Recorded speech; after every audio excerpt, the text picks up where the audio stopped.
Apa kabar pemirsa TVR Parlemen dimanapun Anda berada? Berjumpa lagi dalam program TVR 17 bersama saya Nazia Sudirja. Tepat pukul 17 waktu Indonesia Barat kami hadirkan kepada Anda sejumlah informasi paling baru dan menarik seputar kinerja dan kegiatan DPR RI yang telah disajikan oleh redaksi TVR Parlemen. Pemirsa TVR Parlemen, inilah TVR 17. Selengkapnya.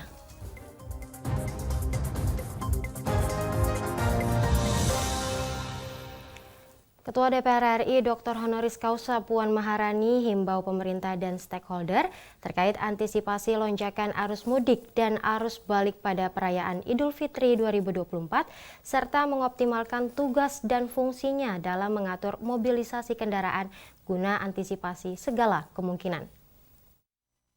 Ketua DPR RI Dr. Honoris Causa Puan Maharani menghimbau pemerintah untuk mengantisipasi lonjakan arus mudik dan arus balik pada perayaan Idul Fitri 2024. Berdasarkan laporan Jasa Marga, arus mudik tahun ini akan memasuki puncaknya pada hari Sabtu, 6 April. Lonjakan volume kendaraan diperkirakan dapat mencapai sebanyak 259.000. Melihat potensi kepadatan mudik tahun ini, Ketua DPR RI Puan Maharani mengingatkan masyarakat untuk berhati-hati dalam perjalanan. Ia juga menghimbau pemerintah dan seluruh stakeholder untuk mengoptimalkan tugasnya dalam mengatur mobilisasi kendaraan serta mengantisipasi segala kemungkinan.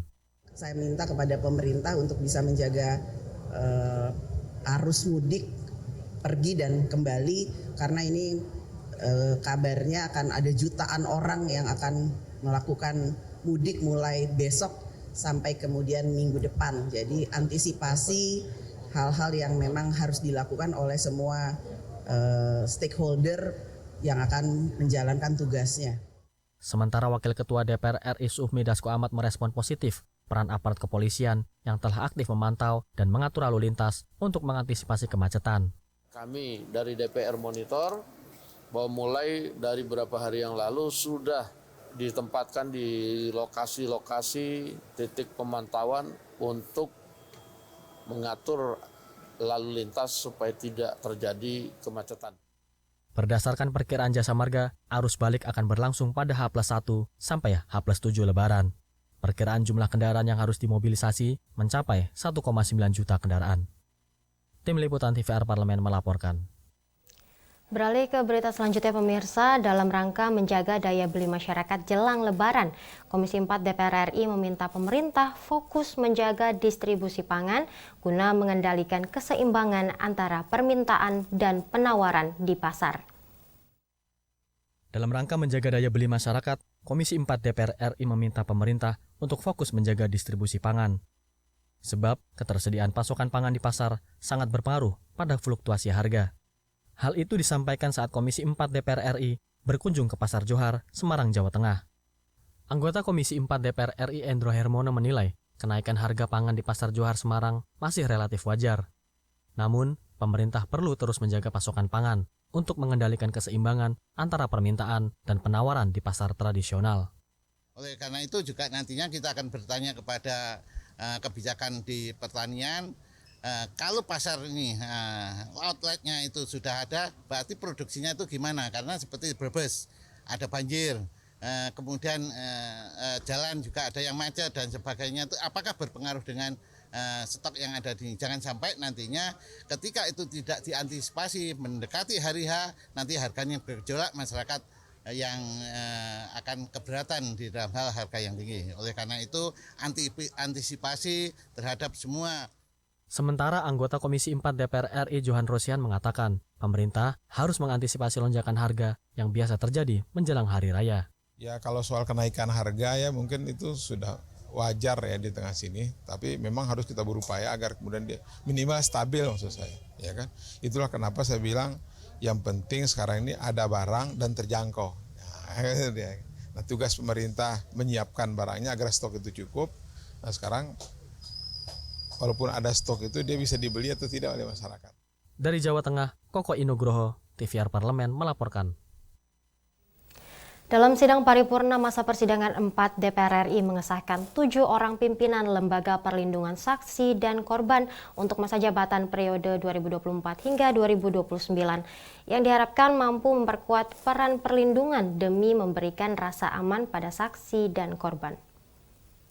DPR RI mengesahkan 7 orang pimpinan Lembaga Perlindungan Saksi dan Korban masa jabatan periode 2024-2029 dalam sidang paripurna masa persidangan 4.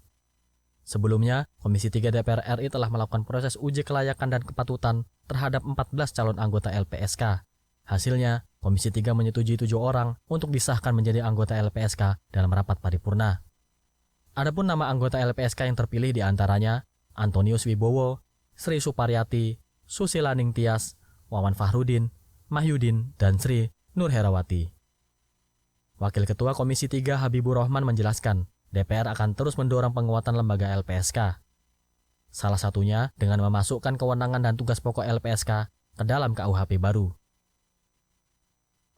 Sehingga kami berharap ya, LPSK periode ini bisa maksimal ya menjalankan tugasnya, dan kami berjanji akan mendorong penguatan lembaga LPSK dengan salah satunya mencantumkan tugas pokok dan kewenangan LPSK dalam Kitab Undang-Undang Hukum Acara Pidana yang baru. Insya Allah kalau bisa selesai periode ini bisa, tapi kalau periode berikutnya ya kami akan dorong ya, akan maksimalkan LPSK diatur dalam KUHP.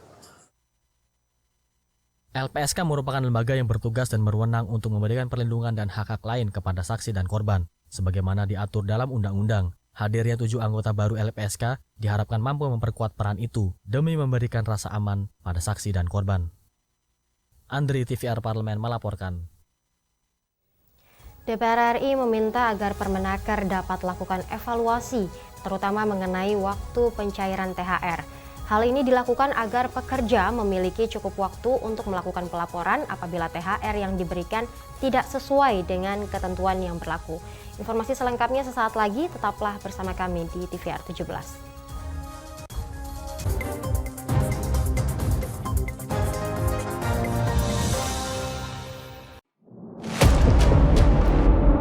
Sini ditambang. Konflik yang terjadi, Sini tidak mengizinkan. masalah yang tersisihkan menjadi kesenjangan sosial. Ya namanya rakyat kecil gak bisa apa-apa, mau komplain juga gak didengar. Sebab apa? Itu menyangkut isi perut kami semua. Bagaimana memutus keterbatasan untuk didengar? Jadi kalau misalnya masyarakat sudah merasa tidak lagi ada yang memperjuangkan aspirasinya, maka masyarakat memang sangat berhak untuk meminta dewan yang mewakili mereka di parlemen. Kami menyusuri batas-batas peristiwa, mengurai berbagai polemik yang terjadi, meluruhkan suara-suara marginal, menjadi nyata dalam setiap aspirasi, melaksanakan tugasnya sebagai wakil rakyat. Saksikan Aksi Dewan setiap hari Senin dan Rabu pukul 10.30 waktu Indonesia Barat, hanya di TVR Parlemen.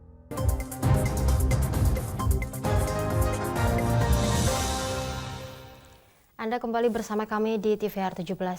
Pemirsa, DPR RI menyoroti sikap Kementerian Ketenagakerjaan yang tidak tegas dalam mengatur pemberian THR bagi pengemudi ojek online. Walaupun pengemudi sifatnya adalah mitra, namun sumbangsi dan kontribusi pengemudi ojek online memberikan keuntungan pada perusahaan. Saksikan informasi selengkapnya yang telah dihimpun oleh tim redaksi TVR Parlemen dalam lensa parlemen berikut ini.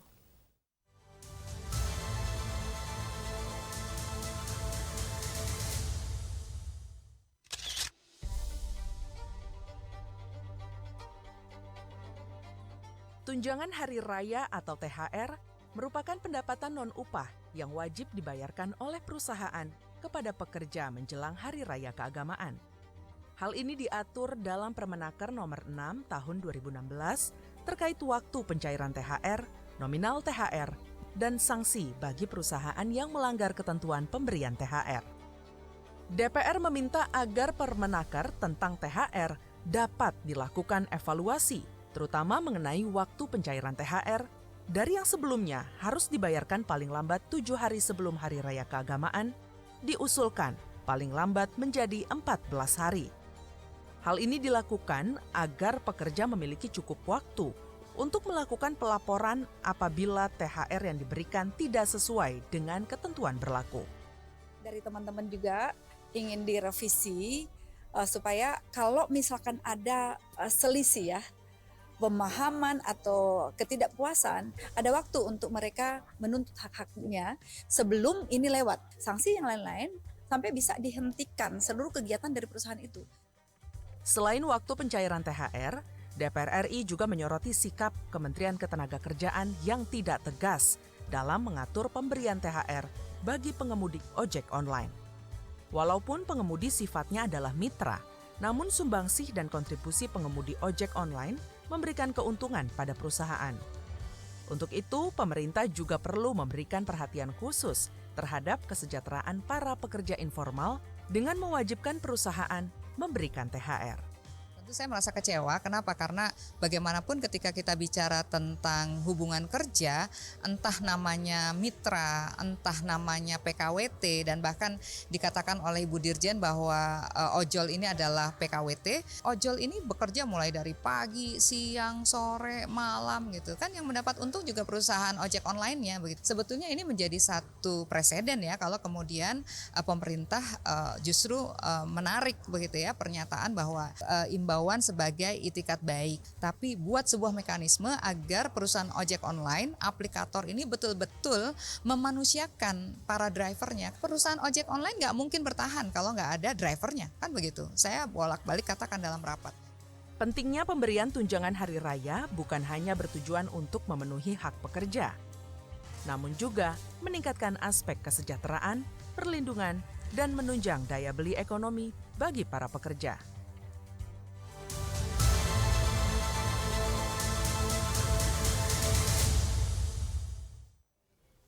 Selanjutnya pemirsa, PT ASDP Indonesia Ferry memprediksi puncak arus mudik Lebaran 2024 di Pelabuhan Merak, Banten terjadi pada H-4 atau 6 April 2024. Secara total pada periode angkutan Lebaran 2024, ASDP memproyeksikan peningkatan penumpang sebesar 15% dan 14% untuk kendaraan.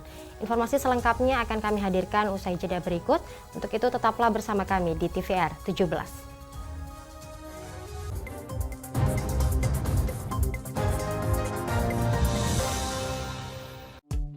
DPR RI memiliki fungsi diplomasi dalam menjalankan politik luar negeri sesuai dengan pasal 116 Undang-Undang MD3. Kontribusi aktif BKSAP DPR RI memainkan peranan penting dalam memenangkan persaingan global melalui IPU, IPA, IPPF, IPA, dan PUIK.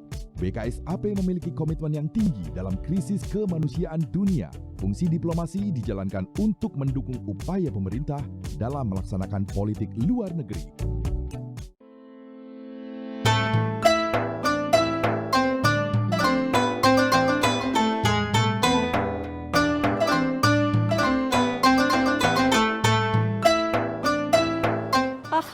Parliamentary meeting of OIC countries was recently held in Abidjan, Ivory Coast.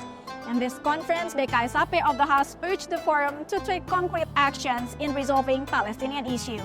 Don't forget to watch House News only on TVR Parliament.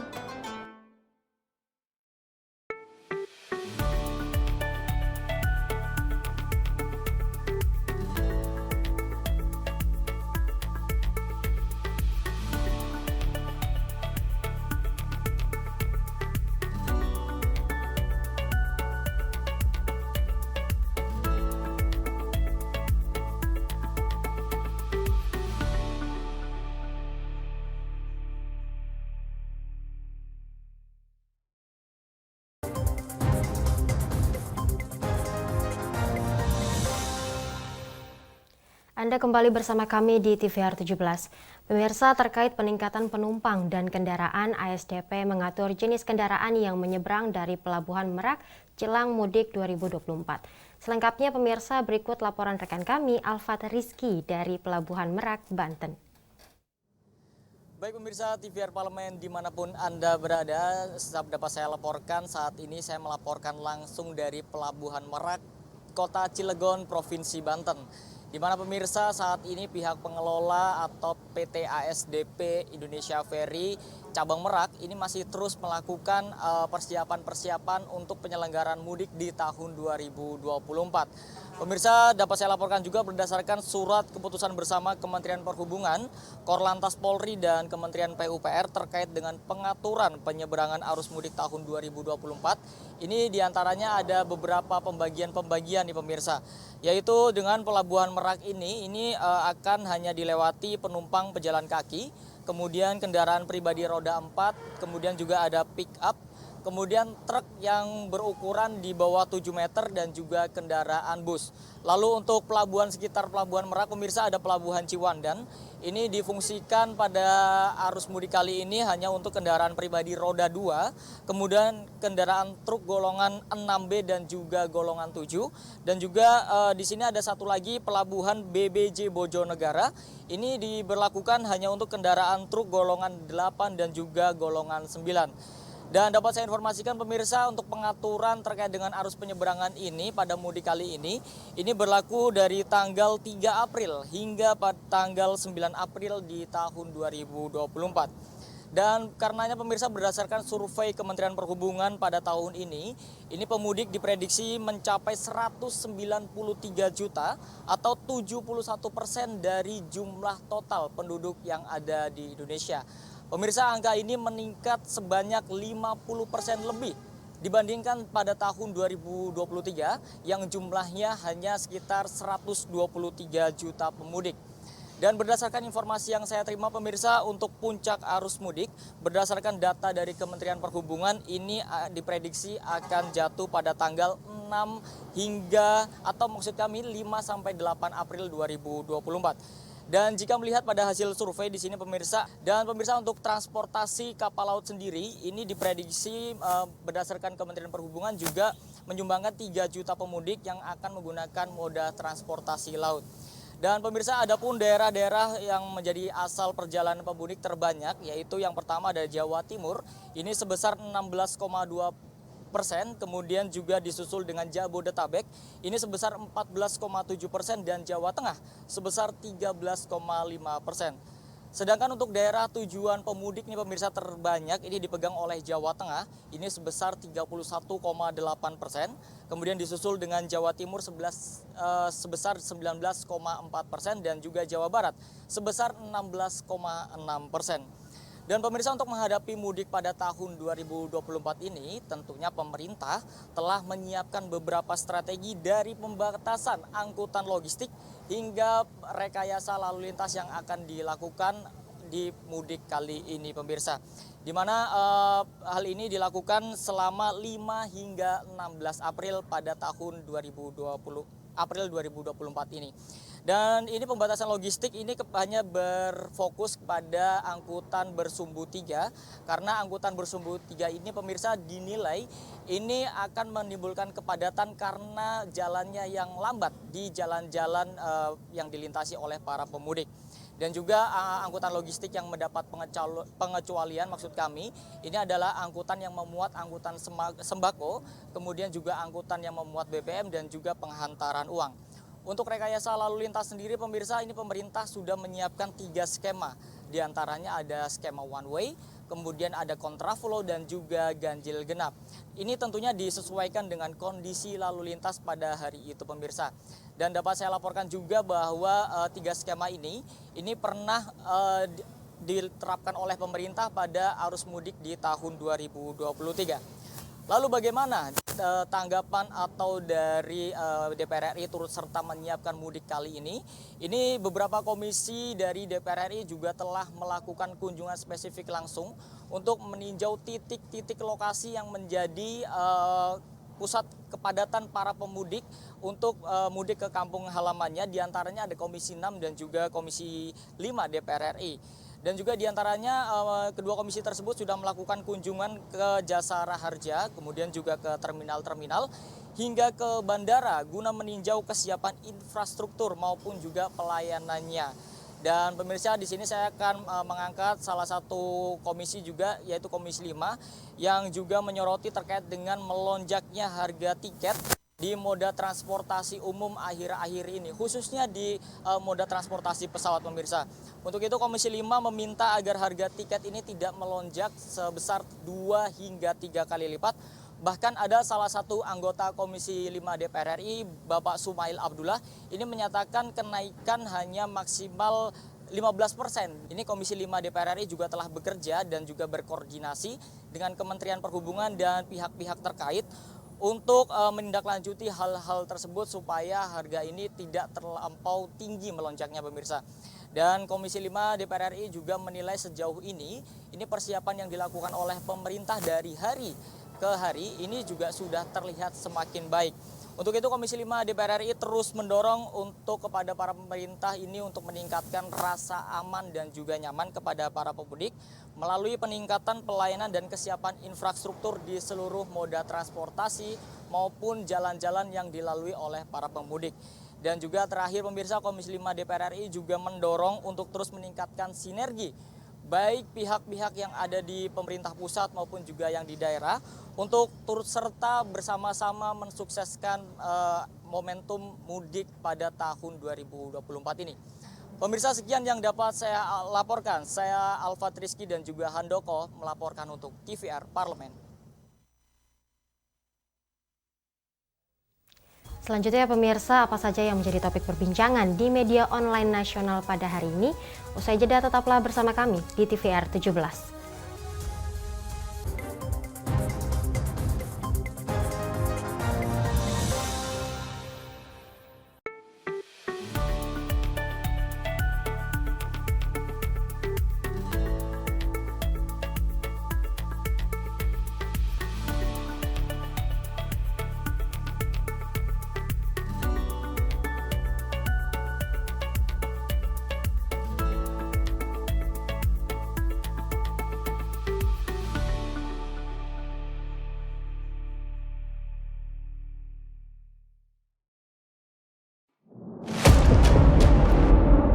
Sini ditambang. Konflik yang terjadi.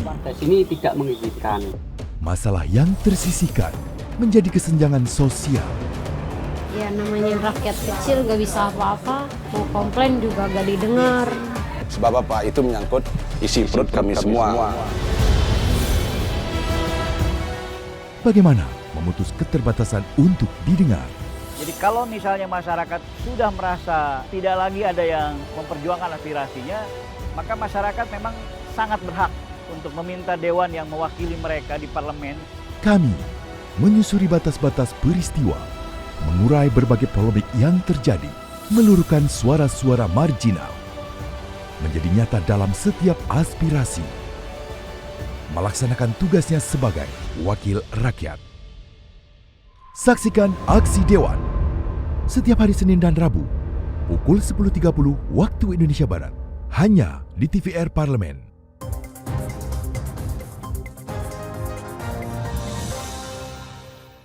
Anda kembali bersama kami di TVR 17. Pemirsa TVR Parlemen, kali ini kita masuk ke segmen media online nasional. Mari kita simak isu apa saja yang menjadi sorotan media serta tanggapan dari sejumlah anggota Dewan bersama rekan kami, Umam Hidayat.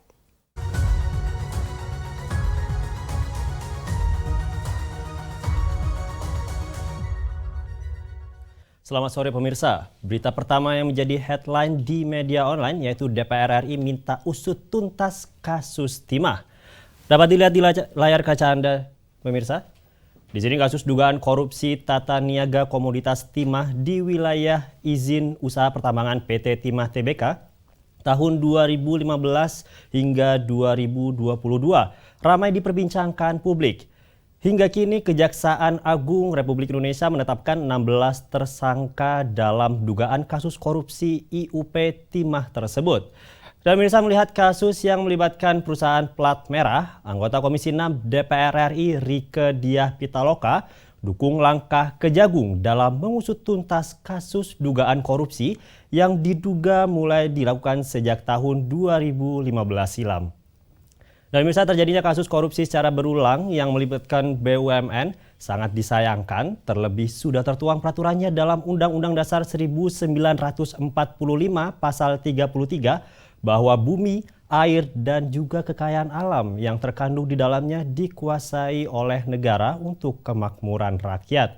Dan pemirsa, kita beralih ke berita selanjutnya yang juga menjadi headline di media online, yaitu DPR dorong Kemenlu segera pastikan keselamatan WNI terdampak gempa di Taiwan dan Jepang.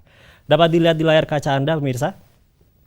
Di sini anggota Komisi 1 DPR RI Jazuli Juwaini minta Kementerian Luar Negeri memastikan keselamatan WNI di Taiwan dan juga Jepang usai diguncang gempa magnitudo 7,5 skala Richter.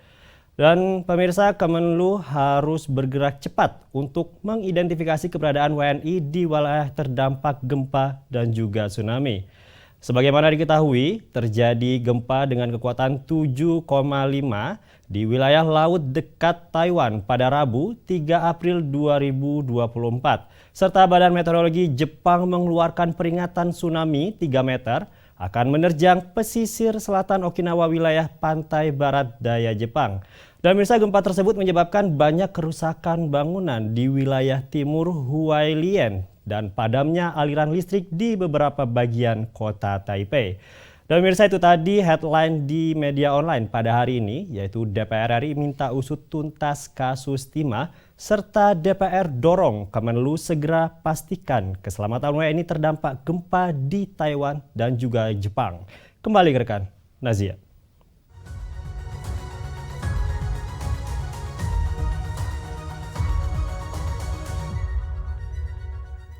Terima kasih rekan Umami yang telah menyampaikan sejumlah update sorotan dari media online nasional pada hari ini. Pemirsa, segmen media online tadi sekaligus menutup program TVR 17 edisi sore hari ini. Saya Nazia Sudirja beserta seluruh kru TVR Parlemen yang bertugas mengucapkan terima kasih dan pamit undur diri dari hadapan Anda. TVR Parlemen, referensi Indonesia.